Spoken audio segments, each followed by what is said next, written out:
Pour agrémenter vos moments de détente, rien de mieux qu'un bon livre. Voici la chronique littéraire du samedi avec Amélie Boivin-Hanfield. Annie, j'ai 3 livres à te présenter, 3 romans que j'ai lus cette semaine. Alors, je vais commencer avec Spirale de Tatiana de Rosnay. J'espère que je prononce bien son nom. Alors, c'est l'histoire d'Hélène qui est dans la cinquantaine. C'est une femme sans histoire qui est vraiment rangée mère, grand-mère, une épouse modèle. Et une journée, en se rendant voir une de ses amies, elle croise un bel inconnu dans une ruelle qui lui fait de l'œil. Alors, elle décide d'aller le voir et elle finit par coucher avec lui. Elle trompe son mari. C'est une femme rangée, alors elle n'a jamais fait ça, ça lui a jamais passé dans l'idée de faire ça à son conjoint. Et finalement, cet adultère-là tourne à la catastrophe puisque l'homme meurt d'une crise cardiaque juste après l'acte. Alors, elle est troublée parce que déjà qu'elle faisait quelque chose qu'elle n'imaginait jamais faire. En plus, l'homme est mort dans le lit, alors elle décide de s'enfuir et d'en parler à personne. Sauf que dans l'énervement, elle a oublié son sac à main dans la chambre. Alors, tu t'imagines ce qui va s'en suivre. Je vous raconterai pas tous les détails, mais c'est vraiment rempli de péripéties, un bon suspense.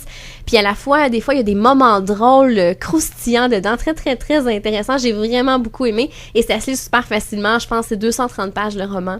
Alors, un bon roman bien ficelé de Tatiana de Rosnay. J'ai hâte de lire les prochains romans de l'auteur. J'aurais pas imaginé que c'était un peu humoristique aussi. Oui. Ça m'intéresse.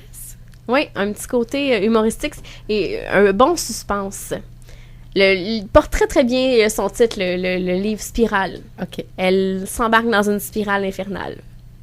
Le deuxième roman, c'est un livre pour enfants. C'est Olivette, le tome 2 de la série. C'est le boîtier de l'apothicaire de Catherine d'Anjou. On retrouve Olivette qui est en vacances. Elle s'ennuie, elle est découragée. Elle se demande ce qu'elle va faire de son été. Et son meilleur ami, Jérémy, va venir la voir chez sa tante et va lui proposer de s'inscrire à un camp culinaire parce qu'Olivette, c'est vraiment une petite fille qui est fascinée par la cuisine. Elle adore cuisiner. Sa mère, c'est une grande chef qui voyage partout à travers le monde. Et elle s'inscrit dans un camp culinaire. Ça va vraiment être rigolo. On va faire plein de recettes dedans. On nous donne même une recette de madeleine pour confectionner des madeleines. Et Jérémy et Olivette vont découvrir chez la tante d'Olivette une épice très particulière qu'ils vont saupoudrer dans des aliments. Et ça va faire des trucs assez spéciaux. Faut lire le livre pour connaître l'histoire. Mais Olivette, c'est vraiment un personnage fort attachant, une petite fille très, très drôle qui nous transporte dans ses aventures. J'adore lire Olivette. J'ai jamais lu de roman jeunesse. Ah c'est non! terrible. C'est terrible. Puis les images sont vraiment très, très, très, très belles d'Olivette. À l'intérieur, si tu veux l'ouvrir, tu vas voir, il y a plusieurs dessins qui représentent chacun des événements importants du livre.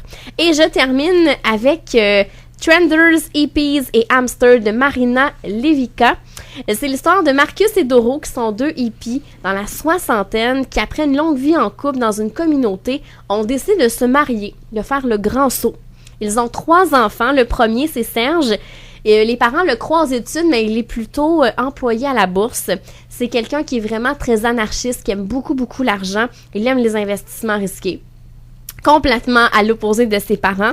Ils ont une fille, Clara, qui, elle, s'occupe d'enfants défavorisés dans une école défavorisée, dans un quartier défavorisé. Alors, elle veut aider la veuve et l'orphelin.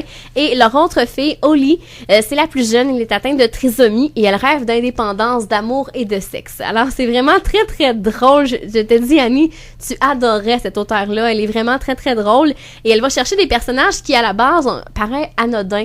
Monsieur, madame, tout le monde. Et elle réussit à nous les rendre attachants. C'est vraiment très, très rigolo. Et en plus, chacun des personnages colorés nous donne leur point de vue sur les gens, sur les choses, sur les événements. Et en plus, en portrait, mais c'est la crise financière qui se passait en 2008 en Angleterre. Alors, quelque chose d'un peu plus sérieux avec des trucs un peu plus drôles, un peu plus rigolos. J'ai beaucoup aimé ce roman-là, mais on me disait que c'était le livre le moins bon de la série de l'auteur. Elle a beaucoup été connue pour une brève histoire de tracteur en Ukraine. Alors, ça m'a vraiment donné envie de lire le premier livre de l'auteur, qui parle de choses fort rigolos là-dedans, mais de choses qui sont quotidiennes. C'est certain que je vais le lire. Je lis la description à l'arrière, puis c'est intriguant. Alors, je rappelle le titre pour les auditeurs, c'est Traders, Hippies et Hamsters de Marina Levica. On écoute en musique Thomas Jensen, La guerre, et on se reparle pour la fin de l'émission en compagnie de l'auteur Annie l'Italien.